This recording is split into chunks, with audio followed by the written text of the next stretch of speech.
आज हम एक ऐसे एक्सपेरिमेंट के बारे में बात करेंगे जिससे कि हम इंसानों ने इलेक्ट्रॉन को डिस्कवर किया। आपको तो पता ही होगा इलेक्ट्रॉन क्या है। इलेक्ट्रॉन सब एटॉमिक पार्टिकल है जो कि प्रोटॉन और न्यूट्रॉन के साथ मिलके एटम बनाता है, और जो भी चीजें आप देख रहे हैं वो सारे एटम से बने हुए हैं। इस लिहाज से इलेक्ट्रॉन का जो डिस्कवरी है ये हमारे लिए एक बहुत बहुत बड़ा आविष्कार है, एक बहुत बड़ा स्टेप है मैनकाइंड के लिए। जब ये एक्सपेरिमेंट कंडक्ट किया जा रहा था तब हमारे पास ये नॉलेज तो था कि चार्ज दो तरह के होते हैं, एक पॉजिटिव चार्ज और दूसरा निगेटिव चार्ज। और हमें यह भी पता था कि उन चार्जेस का बिहेवियर कैसा होता है, पॉजिटिव चार्ज कैसे बिहेव करता है, निगेटिव चार्ज कैसे बिहेव करता है। इलेक्ट्रिक फील्ड में पॉजिटिव और निगेटिव चार्ज का बिहेवियर क्या है, मैग्नेटिक फील्ड में यही चार्जेस मूव करे तो कैसा बिहेवियर होता है। लेकिन हमें यह नहीं पता था कि इलेक्ट्रॉन जो है यही निगेटिव चार्ज को कंट्रीब्यूट करता है, इसी से निगेटिव चार्ज बनता है। इसी एक्सपेरिमेंट के बाद हम लोगों ने यह समझा कि निगेटिव चार्ज जो है वो इलेक्ट्रॉन के कारण बनता है। तो चलिए देख लेते हैं एक्सपेरिमेंट कैसा था। सबसे पहले इस एक्सपेरिमेंटल सेटअप को देख लेते हैं। यहां पर आप देखें एक ट्यूब है। ये जो ट्यूब है ये ग्लास का बना हुआ एक ट्यूब है और ये जुड़ा हुआ है एक वैक्यूम पंप के साथ। एक वैक्यूम पंप के साथ ये क्या करता है, इससे अंदर जो भी गैस है इस गैस का प्रेशर को घटाया जाता है। तो अंदर जो है ये मिलता है लो प्रेशर गैस, ये लो प्रेशर बनाया जाता है यहां पर। सो अंदर रहता है इस ट्यूब के अंदर लो प्रेशर गैस। साथ ही साथ यहां पर देखिए दो मेटेलिक स्ट्रिप्स हैं, एक स्ट्रिप और ये दूसरा स्ट्रिप। ये दो स्ट्रिप्स जुड़े हुए होते हैं हाई वोल्टेज बैटरी के साथ, हाई वोल्टेज सोर्स के साथ। सो यहां इसे हाई वोल्टेज सोर्स के साथ जोड़ा जाता है। तो जैसे ही देखे इसे ऐसे जोड़ा जाता है, ये जो निगेटिव साइड है सोर्स का, ये पॉजिटिव साइड है। तो जो स्ट्रिप निगेटिव साइड के साथ जुड़ा हुआ होता है इसे हम कहते हैं कैथोड। सो ये कैथोड है, और जो पॉजिटिव साइड के साथ जुड़ा हुआ होता है ये वाला, इसे कहा जाता था एनोड। ऑब्वियसली ये निगेटिवली चार्ज स्ट्रिप होगा, ये निगेटिव चार्ज होगा यहां पर, और यहां पर इसमें होगा पॉजिटिव चार्ज।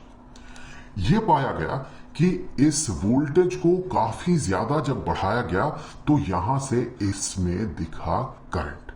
करंट कैसे डिटेक्ट किया गया कि अगर यहां पर एक एमीटर लगा दिया जाए तो उस एमीटर में होगा डिफ्लेक्शन, यहां पर दिखेगा डिफ्लेक्शन इसके कांटे में।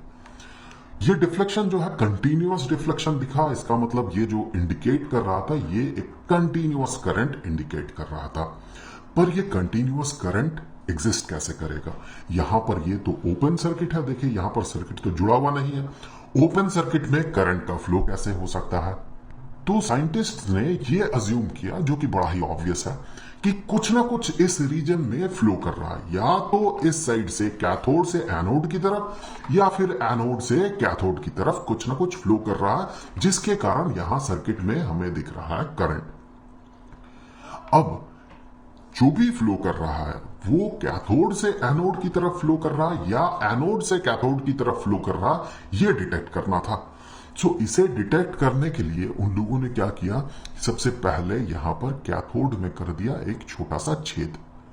सो कैथोड में छेद कर दिया गया और पीछे जो है, पीछे एक फ्लोरेसेंट मटेरियल से कोट कर दिया गया। पीछे एक फ्लोरेसेंट मटेरियल से, यहां जिंक सल्फाइड से इसे कोट कर दिया गया। उनका जो उद्देश्य था वो ये था कि अगर कोई पार्टिकल यहां से इस डायरेक्शन से फ्लो करते हुए आ रहा है तो उसका कुछ ना कुछ पार्ट यहां से पार हो जाएगा और ये यहां पर स्ट्राइक करेगा और हमें यहां पर दिखना चाहिए कुछ ग्लो। लेकिन ऐसा कुछ हुआ नहीं। फिर उन लोगों ने क्या किया कि जस्ट इसका उल्टा किया। अब उन लोगों ने छेद कर दिया इस एनोड में, और जो फ्लोरेसेंट मटेरियल से कोटिंग करना था वो कोटिंग उन्होंने अब इस साइड में किया, एनोड के पीछे। अब उन लोगों ने ये देखा कि यहां पर हो रहा है ग्लो, यहां पर ये ग्लो कर रहा है। जैसे ही करंट का फ्लो हो रहा है यहां पर ये ग्लो कर रहा है। ग्लो क्यों कर रहा? क्योंकि जो पार्टिकल फ्लो कर रहा वो कैथोड से एनोड की तरफ फ्लो कर रहा है, उसका फ्लो का डायरेक्शन जो है वो इस डायरेक्शन में है। सो ऐसे पार्टिकल फ्लो कर रहा और उसका कुछ पार्ट यहां से पार हो जा रहा और इस फ्लोरेसेंट मटेरियल के साथ कोलाइड कर रहा और ये ग्लो हमें दिख रहा है। सो ये सजेस्ट किया गया जो भी यहां पर फ्लो कर रहा है, तब तक ये नहीं पता था क्या फ्लो कर रहा। सो उन लोगों ने ये सजेस्ट किया कि जो भी यहां पर फ्लो कर रहा वो कैथोड से एनोड की तरफ फ्लो कर रहा। अगर एनोड से कैथोड की तरफ फ्लो करता तो यहां पर जब वो फ्लोरेसेंट मटेरियल से कोटिंग किया गया था तो यहां भी ग्लो दिखता हमें, पर ऐसा कुछ नहीं हुआ। तो उन लोगों ने ये जो भी फ्लो कर रहा है यहां अंदर उसे एक नाम दे दिया और उन्होंने कहा ये है कैथोड रे, ये है कैथोड रे। आगे चल के इसी को नाम दिया गया इलेक्ट्रॉन। सो ये जो कैथोड रे है इसे आगे और भी स्टडी किया गया, इसका बिहेवियर टेस्ट किया गया। उन्होंने ये पाया कि ये जो है ये स्ट्रेट लाइन में प्रोपगेट करता है कैथोड रे, बिल्कुल स्ट्रेट लाइन में। लेकिन अगर इलेक्ट्रिक फील्ड रहे या मैग्नेटिक फील्ड रहे तो ये डिफ्लेक्ट कर जाता है। अगर कुछ इलेक्ट्रिक फील्ड ऐसे यहां पर प्रोवाइड किया जाता है, मान ले कि ये जो है यहां एक काफी ज्यादा पॉजिटिव चार्ज दिया जाए यहां इस प्लेट में और यहां एक प्लेट रखा जाए नेगेटिव चार्ज का, तो ये जो है कैथोड रे का डिफ्लेक्शन कुछ ऐसे इस डायरेक्शन में दिखता है। तो ऐसा डिफ्लेक्शन कहां पर दिखेगा? ऐसा डिफ्लेक्शन तभी दिख सकता है जब ये जो कैथोड रे है ये जिस भी पार्टिकल से बना हुआ हो ये नेगेटिवली चार्ज्ड पार्टिकल हो। अगर ये पॉजिटिव चार्ज होता तो इसका डिफ्लेक्शन इस साइड में होता, इस नेगेटिव प्लेट की तरफ, लेकिन इसका डिफ्लेक्शन पाया गया कि ये पॉजिटिव प्लेट की तरफ हो रहा, इसका मतलब ये नेगेटिवली चार्ज्ड पार्टिकल है। मैग्नेटिक फील्ड में भी इसका स्टडी किया गया, इसे ऑब्जर्व किया गया, वहां भी ये पाया गया कि उसका जो डिफ्लेक्शन का बिहेवियर है वो ऐसा है मानो कि वो नेगेटिवली चार्ज्ड पार्टिकल है। तो उन्होंने ये कंक्लूड किया जो कैथोड रे है ये नेगेटिव चार्ज का फ्लो है, या फिर ये कैथोड रे इटसेल्फ ये नेगेटिवली चार्ज्ड है, नेगेटिवली चार्ज्ड, नेगेटिवली चार्ज्ड। आगे उन्होंने इस एक्सपेरिमेंट को और आगे बढ़ाया और उन्होंने यहां पर ये जो इलेक्ट्रोड्स थे उन इलेक्ट्रोड्स का मटेरियल को चेंज कर दिया। मटेरियल चेंज करने के बावजूद जो कैथोड रे का बिहेवियर था वो ज्यों का त्यों पाया गया। इसका मतलब ये जो कैथोड रे है जिसे कि आगे चल के हमने इलेक्ट्रॉन नाम दिया, ये जो इलेक्ट्रॉन्स है ये इलेक्ट्रॉन्स मटेरियल पे डिपेंडेंट नहीं है। मटेरियल चाहे कुछ भी हो, इलेक्ट्रॉन्स का बिहेवियर वैसा ही दिखा, कैथोड रे का बिहेवियर वैसा ही दिखा। गैस को भी चेंज किया गया अंदर के, फिर भी बिहेवियर वैसा ही रहा।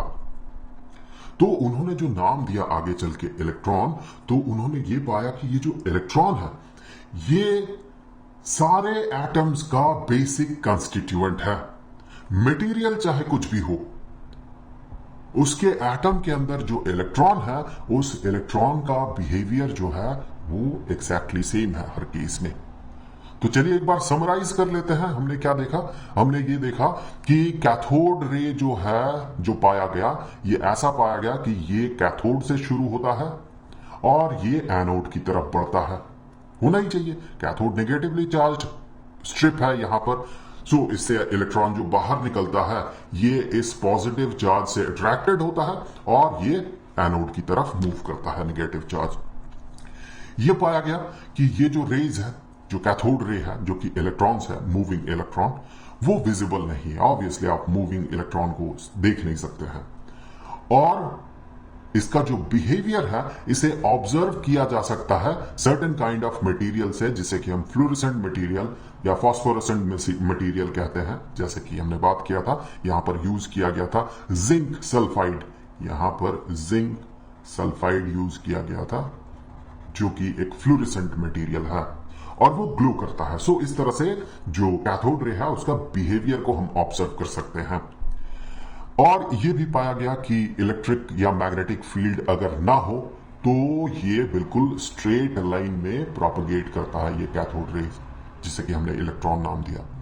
और इलेक्ट्रिक और मैग्नेटिक फील्ड अगर एग्जिस्ट करे इस रीजन में, अगर उसे इंट्रोड्यूस किया जाता है इलेक्ट्रिक या मैग्नेटिक फील्ड को, तो कैथोड रे का जो बिहेवियर है ये कुछ ऐसा होता है मानो कि ये निगेटिवली चार्ज पार्टिकल है। सो इससे ये सजेस्ट किया गया कि कैथोड रे जो है ये निगेटिवली चार्ज पार्टिकल है। इसे आगे चल के नाम दिया गया इलेक्ट्रॉन। और ये भी पाया गया, जो लास्ट पॉइंट है जिसके बारे में हमने एट लास्ट बात किया, कि इसका जो कैरेक्टरिस्टिक्स है कैथोड रे का, ये डिपेंड नहीं करता है किस मटेरियल से इलेक्ट्रोड बना हुआ उससे। सो यहां से ये कंक्लूड किया गया कि इलेक्ट्रॉन जो है ये बेसिक कंस्टिट्यूएंट है सारे एटम्स के। सो इस तरह से हमने इलेक्ट्रॉन को कर दिया डिस्कवर। तो आई होप कि ये वीडियो आपके लिए हेल्पफुल रहा होगा। अगले वीडियो में हम उस एक्सपेरिमेंट के बारे में बात करेंगे जिसमें कि जे थॉमसन ने